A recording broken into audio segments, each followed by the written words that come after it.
Students, आज की video series में हम यूनिट 3 का टॉपिक मल्टीप्लेक्सर के बारे में डिस्कस करेंगे।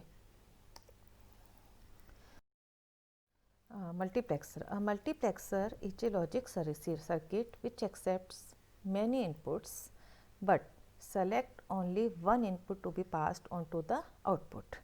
इसमें मल्टीप्लेक्सर क्या है, नंबर ऑफ इनपुट लाइन में से कोई भी एक इनपुट लाइन को सेलेक्ट करके उसको आउटपुट पे भेजता है। मल्टीप्लेक्सिंग की बहुत ज़्यादा एप्लीकेशंस हैं। जैसे मान लीजिए सपोज आपका प्रोसेसर है या मेमोरी है। मेमोरी प्रोसेसर के अंदर आप एट ए टाइम एक ही चीज़ को प्रोसेस कर सकते हैं। मान लीजिए प्रोसेस 1, प्रोसेस 2, प्रोसेस 3, 3 प्रोसेसर के अंदर प्रोसेसिंग होनी है। तो अब यदि तीनों को एक ही कॉमन लाइन में डाल दिया जाए तो तीनों के सिग्नल्स मैशअप हो जाएंगे और अल्टीमेटली जो है हमें सही प्रोसेसिंग प्राप्त नहीं होगी। लेकिन यदि हम मल्टीप्लेक्सर यूज करें तो प्रोसेस 1 या प्रोसेस 2 या प्रोसेस 3 में से कौन सा प्रोसेस को प्रोसेसिंग मिलेगी, तो ये मल्टीप्लेक्सर उसमें से किसी भी एक लाइन को सेलेक्ट करके प्रोसेसर को डायरेक्ट कर देगा आगे। तो ये है मल्टीप्लेक्सर एक्चुअल में कि बहुत सारी लाइन्स हैं, उनमें से किसी एक लाइन को सेलेक्ट करने का जो कार्य है वो मल्टीप्लेक्सर के द्वारा किया जाता है। It is also known as data selector, क्योंकि ये बहुत सारी इनपुट डेटा लाइन में से किसी एक लाइन को सेलेक्ट करता है। ठीक है, इसलिए हम इसको डेटा सेलेक्टर भी कहते हैं। The selection of the input is done by set of control signals known as the select lines. इसमें मतलब ये है आपका कॉम्बिनेशनल सर्किट ही, क्योंकि adder, half adder, full adder जो हमने पढ़े थे या हम इस यूनिट के अंतर्गत जो भी टॉपिक्स पढ़ रहे हैं वो सारे कॉम्बिनेशनल सर्किट्स हैं कि हम कुछ इनपुट देते हैं, उसके इनपुट्स के कॉम्बिनेशन के हिसाब से हमें आउटपुट प्राप्त होता है। So it is a combinational circuit which have many data inputs, that is many to one, many data inputs and single output line. ये आपको ध्यान रखना है। मल्टीप्लेक्सर को हम मैनी टू वन भी बोलते हैं कि many data input lines and single output data lines. ठीक है, for 2 raised to power input lines n selection lines are required. तो यहाँ पर यदि ये एन सिलेक्शन लाइन से सेलेक्ट ये डिटरमाइन करेंगे, ये डिसाइड करेंगे कि कौन सी इनपुट डेटा लाइन सेलेक्ट होनी है। तो मान लीजिए 3 डाटा सेलेक्ट लाइन्स हैं, तो इसका मतलब हम मैक्सिमम 8 जो है 2 raised to power 3 that is 8 input data lines यहाँ पे होगी और 8 में से कोई भी एक सेलेक्ट करके हम उसको आउटपुट पे भेजेंगे। ठीक है, तो आउटपुट लाइन हमेशा एक होगी कि मल्टीपल इनपुट में से किसी एक इनपुट को सेलेक्ट करके उसको एक सिंगल लाइन पे रीडायरेक्ट करने का कार्य मल्टीप्लेक्सर के द्वारा किया जाता है। Multiplexer also known as data in selector, parallel to serial converter, many to one circuit या यूनिवर्सल लॉजिक सर्किट, इन नामों से भी इसे कहा जाता है। मेन इसको ब्रॉड वे में इसको डेटा सेलेक्टर या मैनी टू वन के नाम से जाना जाता है मल्टीप्लेक्सर को। सबसे पहले 4x1 मल्टीप्लेक्सर को देखते हैं। Truth table and logic symbol of 4x1 multiplexer. 4x1 multiplexer has 4 input lines and 1 output line. अब जब 4 इनपुट लाइन होंगी तो इसकी डेटा सेलेक्ट लाइन्स कितनी होंगी? 2, क्योंकि 2 raised to power 2 4 input lines होंगी तो 2 डेटा सेलेक्ट लाइन्स होंगी। तो ट्रुथ टेबल कैसे बनेगी इसकी? यदि डेटा सेलेक्ट लाइन्स को हम S0 और S1 से डेजिग्नेट करते हैं तो S0 S1 दो डेटा सेलेक्ट लाइन्स के 4 पॉसिबल कॉम्बिनेशन होंगे, 0 0 0 1 1 0 1 1। अब जो 4 इनपुट लाइन्स हैं उनको हम क्या कहते हैं, लेबलिंग करते हैं ABCD से। ठीक है, तो जब S0 S1 की वैल्यू 0 0 होगी तो A लाइन सेलेक्ट होगी। Y क्या है? आपका आउटपुट है। ABCD क्या है? आपकी 4 सेलेक्ट लाइन्स हैं। ठीक है, S0 S1 क्या है? सॉरी, 4 इनपुट लाइन्स है। ABCD 4 इनपुट लाइन्स है। S0 S1 क्या है? आपकी 2 डेटा सेलेक्ट लाइन्स है। अब इन 2 डेटा सेलेक्ट लाइन्स ये डिटरमाइन करेंगे कि इन 4 में से कौन सी एक लाइन आउटपुट को जाएगी। ओके, 0 0 है तो A जाएगी, A लाइन पे जो डेटा है वो Y आउटपुट पे प्राप्त होगा। S0 S1 की वैल्यू 0 1 है तो B लाइन पे जो डेटा है वो हमें Y आउटपुट पे प्राप्त होगा। यदि S0 S1 की वैल्यू 1 0 है तो C लाइन पे जो भी डेटा है या C जो इनपुट लाइन है that will be selected and redirected to Y output line. इसी तरह से जब S0 S1 दोनों की वैल्यू 1 होगी तो D जो है डेटा इनपुट लाइन जो है वो सेलेक्ट होगी। तो इसका हम लॉजिक सिंबल इस तरह से बनाते हैं। ये 4 इनपुट लाइन हैं, इनको हम ए बी सी डी से इंडिकेट कर रहे हैं। 2 कंट्रोल लाइन्स हैं, या इनको हम डेटा सेलेक्ट लाइन्स भी बोलते हैं या सिलेक्टर्स भी कहते हैं। ये हैं S0 S1। अब इनकी वैल्यू से S0 S1 क्या है, एक तरह से कंट्रोल सिग्नल है। ये डिटरमाइन करेंगे कि कौन सी डेटा इनमें से कौन सी इनपुट लाइन को आउटपुट में सेलेक्ट होना है। बिल्कुल सिंपल लॉजिक है इसका, बहुत ही सिंपल है।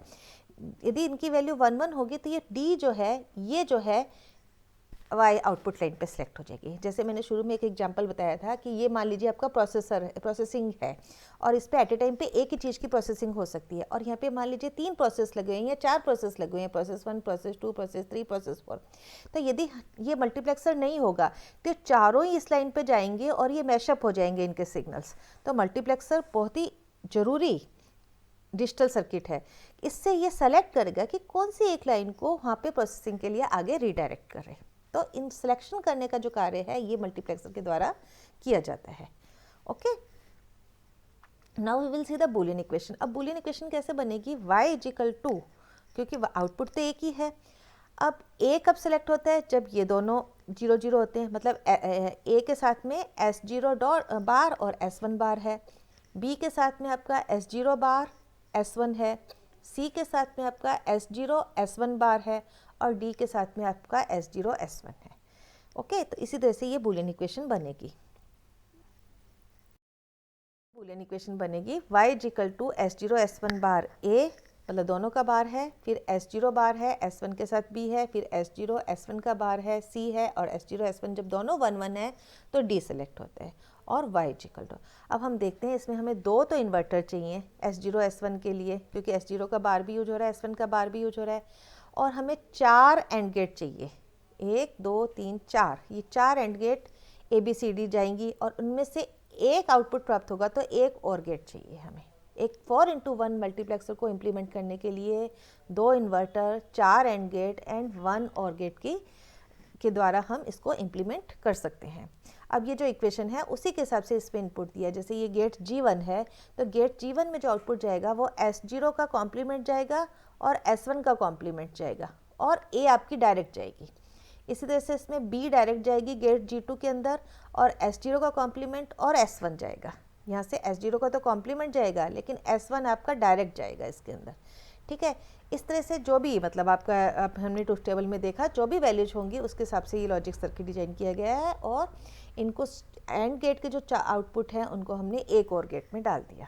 ठीक है, तो एक सिंगल लाइन पे y पे या तो A प्राप्त होगा, या B प्राप्त होगा, या C पे जो डाटा है, इनपुट डाटा है, वह प्राप्त होगा, या D पे जो डाटा है वह प्राप्त होगा, depending on S0 and S1।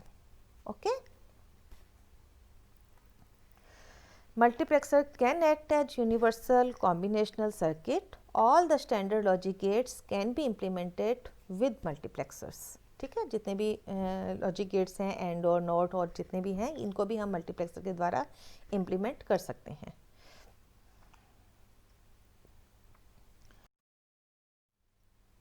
Now we will see the types of multiplexer. इसमें जो पॉपुलर मल्टीप्लेक्सर हैं वो 2x1, 4x1, 8x1, 16x1, 32x1। 4x1 हमने अभी पढ़ा। सेम मल्टीप्लेक्सर को आप एक्सटेंड कर सकते हैं 8x1 में, 16x1 में, या 32x1 में। जब 8x1 मल्टीप्लेक्सर बनाएंगे तो आपकी 8 इनपुट लाइन हो जाएंगी, आउटपुट हमेशा एक ही रहेगा, लेकिन 8 इनपुट लाइन के सिलेक्ट लाइन्स कितनी हो जाएंगी, 3। अब जब आप 3 डेटा सेलेक्ट लाइन होंगी तो मान लीजिए आप उसको S0, S1, S2 से डेजिग्नेट करते हैं, तो ट्रूथ टेबल में कितने टोटल ट्रूथ टेबल की जो रो होंगी वो 8 रो होंगी, और हम 8 इनपुट लाइन को मान लीजिए A B C D E F G से H तक आएगा, H से आप A to H से इंडिकेट करते हैं, तो उसके हिसाब से आप उसका बूलियन इक्वेशन बना के, और इस 8x1 मल्टीप्लेक्सर को इम्प्लीमेंट करने के लिए हमें 3 तो इन्वर्टर चाहिए होंगे डेटा सेलेक्ट लाइन के हिसाब से, 8 एंड गेट चाहिए होंगे, और एक और गेट चाहिए होगा। इसी तरह से हम इसको 16x1 पे भी एक्सटेंड कर सकते हैं, इसी तरह से हम इसको 32x1 मल्टीप्लेक्सर में भी एक्सटेंड किया जा सकता है। तो एग्जाम में यदि सिंपल आता है एक्सप्लेन मल्टीप्लेक्सर या एक्सप्लेन द बेसिक मल्टीप्लेक्सर, तो 4x1 का आप डिटेल बना दें। लेकिन यदि आपका लिख के आता है कि 16x1 मल्टीप्लेक्सर को इम्प्लीमेंट कीजिए, तो आपको इस तरह से आपको उसका ट्रूथ टेबल और बुलियन इक्वेशंस और लॉजिक सर्किट है डिजाइन करना होगा।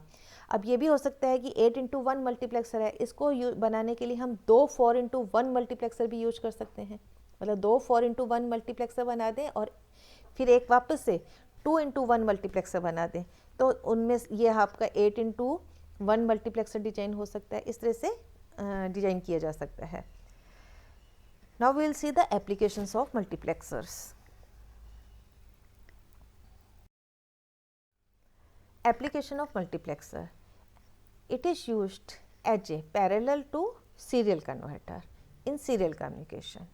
It is used in data routing, used in logic function generation, used in communication system, used in telephone network. Telephone network में जैसे एक आपकी सिंगल लाइन है, आपके नंबर ऑफ ऑडियो वीडियोज ये सब वो सिंगल लाइन के ऊपर ट्रांसमिट होते हैं, तो मल्टीप्लेक्सिंग होती है। मल्टीप्लेक्सिंग से वो जो डेटा है, मल्टीपल डेटा है, over a single line transmit होता है, ठीक है। Used in computer memory, memory addressing के अंदर भी इसका बहुत ज़्यादा यूज होता है मल्टीप्लेक्सर का।